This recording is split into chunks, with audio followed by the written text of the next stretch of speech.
Welcome to Burlap Teachers. Enjoy the video. In this video, I will show how to connect iPhone to Nissan Rogue. First, enable Bluetooth on your iPhone, then power up the Rogue's infotainment and open Bluetooth settings. Select Nissan Rogue from the device list, confirm the numeric code that appears, and accept prompts to share contacts and messages if you want hands-free calling and text notifications while driving.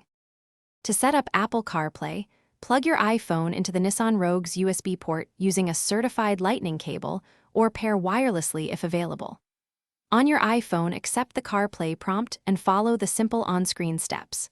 Once connected, you can use Maps, phone, messages, and music apps through the Rogue's touchscreen and steering wheel controls for safer, easier access while driving. If you're enjoying this guide, please subscribe and like to support more helpful videos.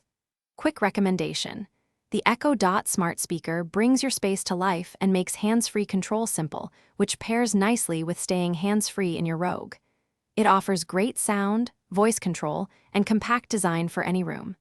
Check the description for the link and other deals. Now let's get back to the video. If connection problems persist, try basic fixes like restarting your iPhone and the Rogue's infotainment unit. Forget the vehicle from Bluetooth settings on your phone and repair to clear stale entries. Also check for iOS updates and any Nissan software updates for the infotainment system, as current software often fixes bugs and improves CarPlay and Bluetooth reliability for smoother, more consistent performance on the road. Thanks for watching. Consider subscribing if this video helped you.